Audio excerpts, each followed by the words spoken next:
At narito na naman ang mainit na balita mula sa mundo ng politika. Hala, nabigla ang publiko matapos muling ungkatin ng Senador Rodante Marcoleta ang matagal ng kontrobersiya kaugnay kay dating Senate President Vicente Tito Soto. Sa isang mainit na talumpati, diretsa ang tinira ni Marcoleta si Soto at muling binuksan ng usapin tungkol sa sinasabing mabahong lihim ng nakaraan na konektado sa kaso ni Pepsi Paloma. Ayon kay Marcoleta, hindi na raw dapat itago ang katotohanan at panahon na upang sagutin ito ng harap-harapan. Maringitin ang ginoon ni Soto ang anumang pagkakasangkot sa naturang kaso.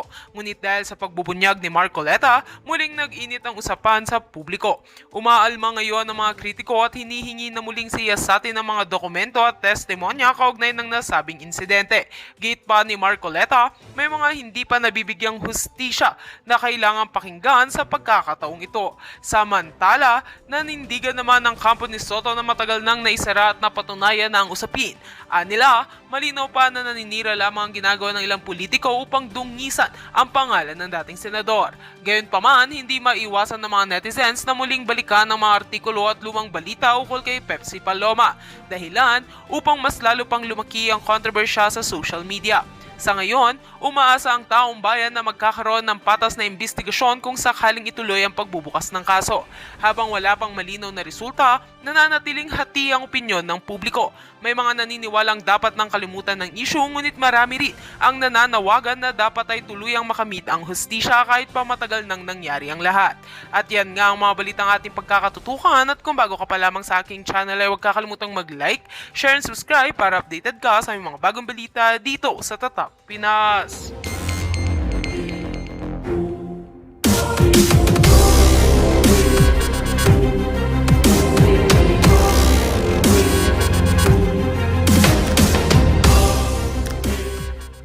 Sa ating bayan dahil isinalaysay nila, at ako naniniwala ako dito sa salaysay nila na talagang wala silang magawa, kundi wala silang napipilitan sila dahil kung hindi sila susunod na magbigay ng 25% na lagay doon sa nasa itaas na binabanggit niya ni Carly Diskaya na ito ay para kay Tambaluslos at para kay Zaldico base dito sa kanyang mga nakakausap na mga taga-DPWH. Alright? So, kaya nga sabi ko, ano pag ginagawa ninyo? Diba? Halos lahat ito, Kongreso, Senado, yung iba dyan kasabwat. Talagang palubog na ang Pilipinas. Pero wala pa rin kayong ginagawa. So, pero napakaganda ng testimonya nitong mag-asawang Diskaya. Sabi ko nga, mga papalangga, nung binabato yung bahay nila, sabi ko, bakit binabato nyo? Bakit, sinugod ng mga ralistang mga kaliwa ang bahay ng mga Diskaya? Bakit hindi sila sumugod sa Malacanang? Bakit hindi sila sumugod sa bahay ni Tambaluslos at sa bahay ni Zaldico? Dahil hindi ito, yung mga contractor na yan, okay, syempre may mga iba dyan, ghost, yung iba dyan gumagawa talaga ng illegal, pero ang karamihan sa kanila ay talagang kailangan nilang sumunod dahil hindi nga sila mabibigyan ng project kapag hindi sila na hindi sila nagbigay dun sa mga nakakataas. So ngayon, sinasabi dito ng mga Diskaya, yun na nga, na nag-start sila noong 2003, tapos nag-start sila na lumahok sa mga government projects. Then, ang sabi dito sa number 3, na hindi daw naging madali ang trabaho nila sa mga government projects dahil madalas, mahirap sumingil at, totoo naman yan, alam nyo. But, di ba, meron akong kakilala, actually, meron akong meron akong kakilala, even kamag-anak, na meron silang transaction sa, politiko. Pagmamayari ng politiko, pero ang company private. So, politiko siya, ay hindi ko na sinabi ko na sa inyo, yung mga sila Villar. Okay? Sila Cynthia Villar. Nabanggit ko na ito sa inyo. Ito yung may mga, tawag dito, mga supplier na hindi nila nababayaran. Pero yung kumpanya na yon hindi DPWH, is a private company ng mga bilyar. Sinabi ko yan sa inyo before. Kaya totoo itong sinasabi ng mga diskaya na mahirap talaga maningil, okay, sa mga taong gobyerno o sa mga nasa gobyerno kasi ipit-ipitan ka. Tapos sinabi dito ng mga diskaya na yun na nga, hanggang sa may lumapit sa kanila na kaibigan nila, yung pinangalan ng Voltaire Claveria, at inikayat sila, inalok sila na magkaroon ng project sa national level. So, dito sa mga testimonya na ito, at pinakilala nitong Claveria na ito, na siya ay nagtatrabaho sa mga kongresista at nangakong kapag nagbigay nga daw sila ng pera, yung mga diskaya ay makakuha sila ng project. Ako naniniwala, tayo lahat naniniwala dito. At sabi ng mga diskaya, dahil wala naman daw silang alam sa mga kalakaran, sa mga ganyang government projects, so nag-trust sila at ibinigay nila yung lahat ng kanilang mga ipon para, para makakuha ng project. But during that time, niloko daw sila nitong taong ito at naglaho na lang ng parang bula ang kanilang pera. Then, pumunta sila sa DPWH, okay? Nag-report sila, pero wala rin daw nangyari, hindi daw sila pinapansin, at hindi daw sila nagsumuko para gawin yung tama sa kanilang mga negosyo at patuloy na sumasali sa kanilang mga bidding sa government hanggang sa later on, yung mga kumpanya nila yung kumpanya nga daw nila ay nanalo ng bidding, okay, sa mga projects dito sa national government. According to them, according dito sa kanyang testimonya, ay patas na bidding. At sinabi niya dito na ibinuhos nilang lahat at nagsumikap sila para maipakita ang kanilang capacity ng kanilang company para nga maayos daw yung mga dekalidad or yung mga proyekto nila. Then, nagkaroon sila ang term nila is kaunting tagumpay dito sa St. Gerard Construction na ito. Kaya, according to mag-asawang diskaya, ay nag-expand sa kanilang pagninegosyo. Kaya nga itong pinangalan ng Alpha and Omega General Contractor Development na dyan ay nasasangkot dito sa mga proyektong ito na substandard according dyan sa pinag-uusapan sa Senado at sa Congress now. Okay. Alam naman natin na hindi talaga makakakuha ng proyekto ang isang contractor kung walang backer o walang ganitong klaseng kalakaran na maniningil ng 25% o up to 30%, di ba? Kasi yung kausap niya, ng mga diskaya, sinasabi nga na 25% ang ibibigay sa taas. At ang taas na ito, si Tambaloslos at itong si Zaldico. Again, yung kanilang testimonya ay nag-corroborate po yan dito sa informante natin, mga kababayan, na inilabas ko ng 2023 na talagang si Zaldico at si Tambaloslos ay bumili pa ng bahay sa Forbes Park para paglagakan ng kanilang perang nakukuha dito sa mga contractors o dito sa mga kanilang mga illegal na gawain. So, 2023 ko pa sinasabi. Kaya sabi ko, thankful ako dahil lumabas ito din ng investigation na ito at nag-corroborate nga.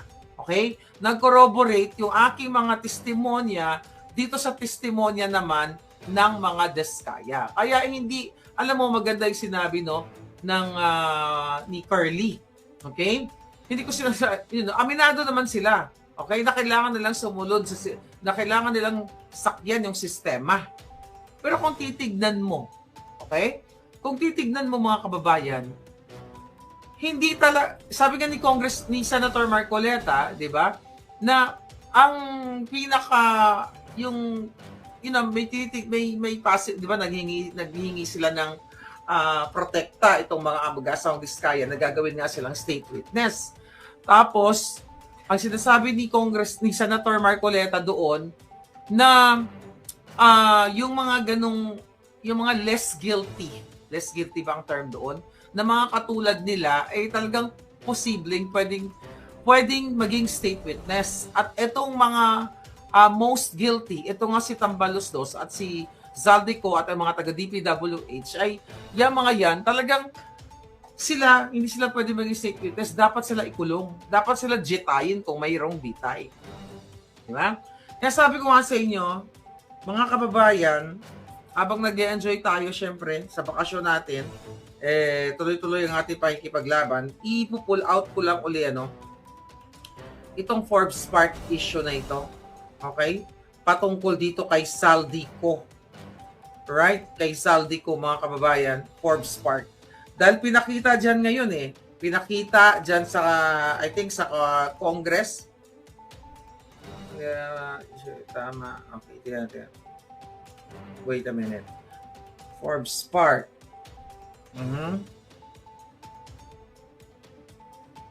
Okay. Tingnan natin.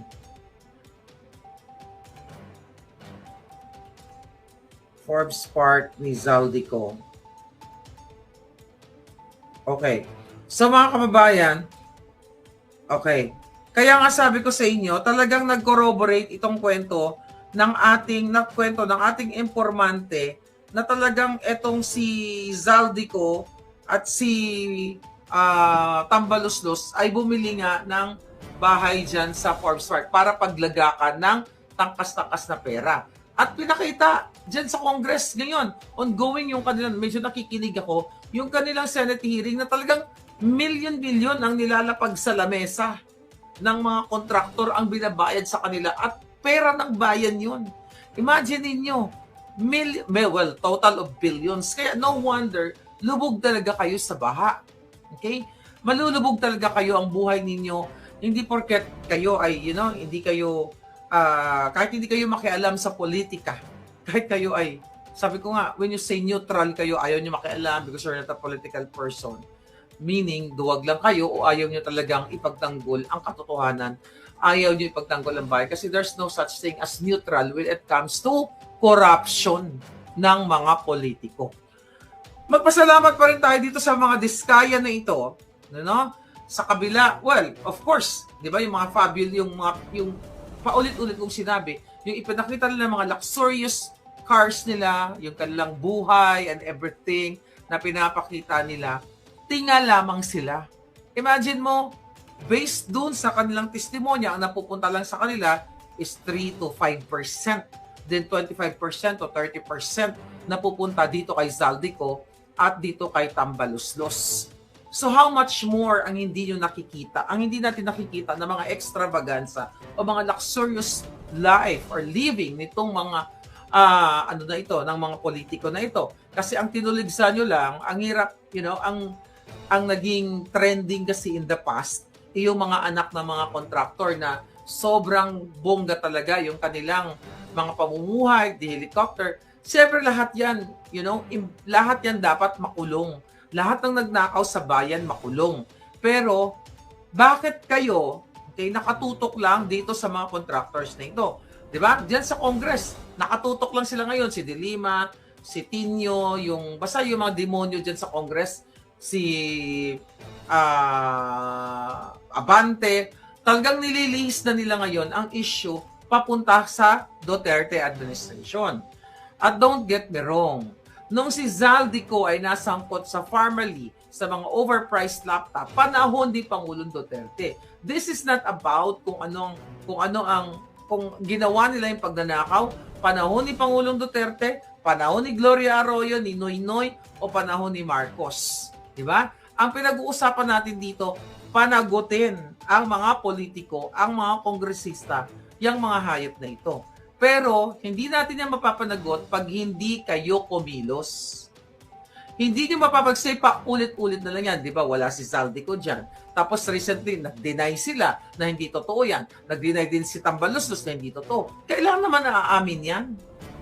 Sa tingin nyo ba aamin yung mga putang inang yan? Hindi yan aamin. Hanggat hindi ninyo pinananagot yung mga walang iyang yan, walang aamin. At paulit-ulit na lang tayo. Ngayon, di ba?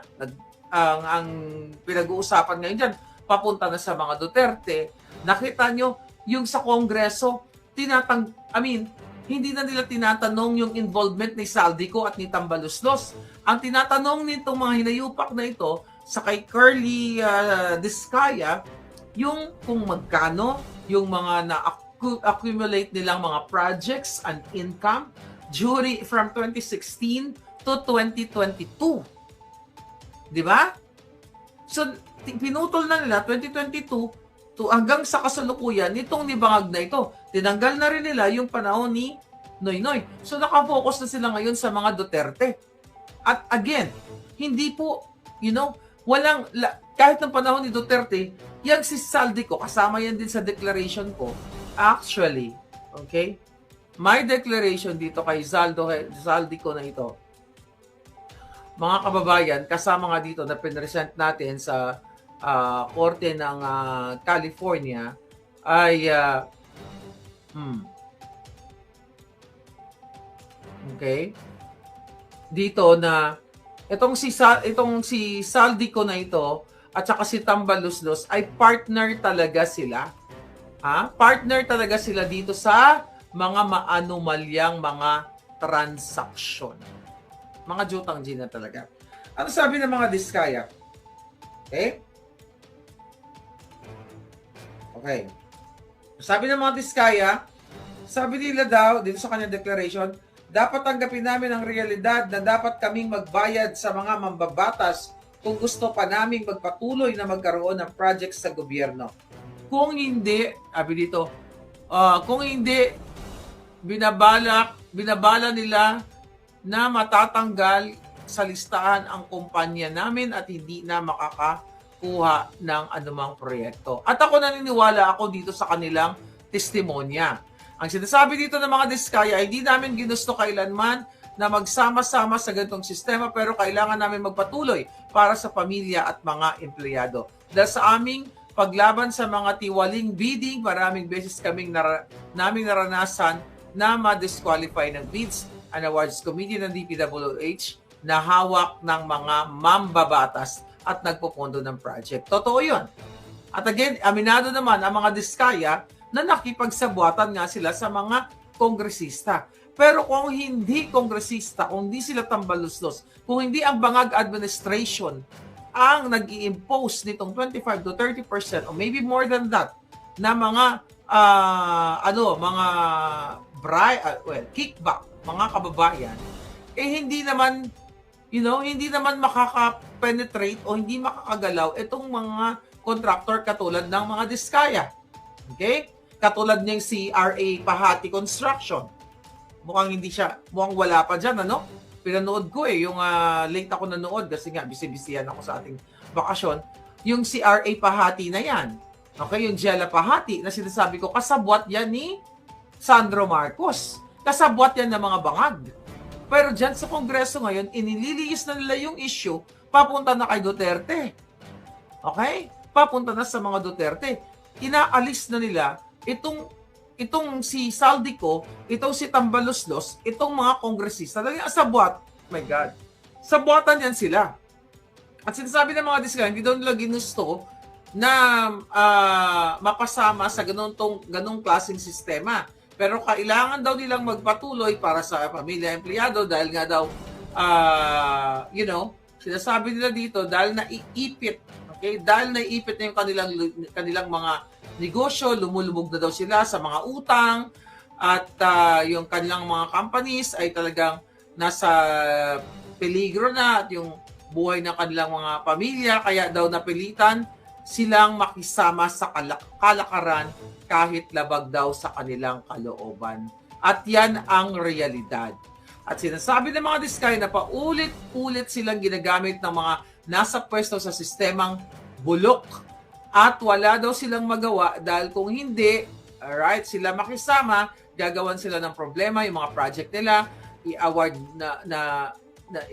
instead na i-award sa kanila, ay anong mangyayari? Bibigyan sila ng problema at, ito ay sa pamamagitan daw ng mutual termination para magkaroon ng right of way problem na parehong nagdudulot na hindi matuloy ang implementation ng kanilang project. Ngayon sinasabi dito, after daw nilang manalo sa mga bidding, may mga opisyal ng DPWH ang lumalapit sa kanila para humingi at kumuha ng mga porsyento sa kanilang proyekto. Alright? Sinasabi ng mga diskaya na meron silang ledger about it. Tinatanong dun sa Congress, meron ba kayong pinapirma na o nagbigay ka ng 25%? Let's say kung ilang milyon yung 25% na yan. Ang sinasabi nila, meron silang personal record, pero wala silang permado na receive ni Tambaluslos o ni Zaldico. Ba't na mapipirma yan? Diba? O nung itong Alcantara, yung DPWH engineer, diba? Director. Ngayon, ang pinapakuha ng pera, mga drivers. Okay? So, hindi yan pupunta na sila ang kukuha ng pera. Siyempre, meron silang mga bagman. Di ba? So, naniniwala ako dito sa sinasabi ng mga diskaya. Ang sinasabi na, ang hinihingi nilang porsyento, ay hindi nga bababa sa 10% at umabot sa 25% na naging kondisyon para hindi daw maipit yung mga implementation ng contract. Okay? At ito daw ay binibigay nila ng cash. Ang bawat transaksyon ay may karampatang voucher at ledger na nakasaad ng mga araw kung kailan ito natanggap. Ilan sa kanila ay sina. Ito na nga, yung mga pinangalanan na alam nyo na ito yung si Terence Calatrava, former Undersecretary of the Office of the Presidential Assistant for the Visayas of the Philippines. Yung pinakasikat, yung Kong Roman Romulo ng Pasig, na yan pala ay mentor ni Vico Sotto. Kaya kung mapapansin mo, di ba, maraming bumilib sa inyo kay Vico Sotto. Pero selective lang siya. Bakit mga diskaya lang? Ang mga diskaya ay kontraktor lamang sila. Ang punot dulo ay ang mga politiko, ang mga kongresista. Bakit hindi tinitira ni Vico Sotto itong mga politiko? Bakit ang mga diskaya lang? Selective. Kasi nga, nilabanan siya during election. Kaya wala rin talaga tayong maaasahan. Dahil itong mga akala natin, bumilib na kayo, ang galing ni Vico Sotto, dahil inilabas niya yung mga diskaya. Pero you have to open your mind. Make up your mind. Open your hearts, mga kababayan, na ang punot dulo ay ang Marcos Bangag administration. Si Lisa Tanas, si Marcos Jr., si Zaldico, at si Tambaluslos. Kaya nga ako kinasuhan ng mga putang inang yan. At nakalagay nga yan sa declaration ko, mga kababayan. Where's my declaration? Okay? Ang declaration ni Palangga, Maharlika, in the past, okay? Mga kababayan, natin to. Sinabi ko na yan sa inyo. Okay. Ayan. Ito. Sinabi ko na yan sa inyo, mga kababayan, ang mga pasabog na yan na ang ginawa ni, ayan ito, na even yung mga, yung mga inilalabas na mga balita or mga article patungkol dito sa SunWest Development and Construction Corporation na ito. Alright? Mga kababayan na pagmamay-ari ni Elizaldico at ng kanyang pamilya, okay, ay nakasecure ng 1.3 billion in contracts to supply personal protective equipment ito nakalagay dito. And SunWest also secured the laptop contract for the Department of Education. This was 2019 to 2021. Kasama yan, sabi ko kasama yan sa aking declaration dito sa kaso laban kay Zaldico. Ang kinasasangkutan ng kanyang kumpanya na paulit-ulit paulit-ulit kong sinasabi sa inyo noong 2023 pa. At according to our informant, na yung mga binabayad sa kanilang lagay ay napupunta dyan sa bahay nila sa Forbes Park. Which is inamin din ni Zaldico sa kanyang declaration. Sa kanilang declaration mag-asawa ni Mylene Ko. Okay na kung makapag-shopping galore. Di ba? Sa Paris ay talagang grabe. Sabi nga ng informante ko, nakalagay, binabasa ko yung declaration ko, na yung mga high-end store ay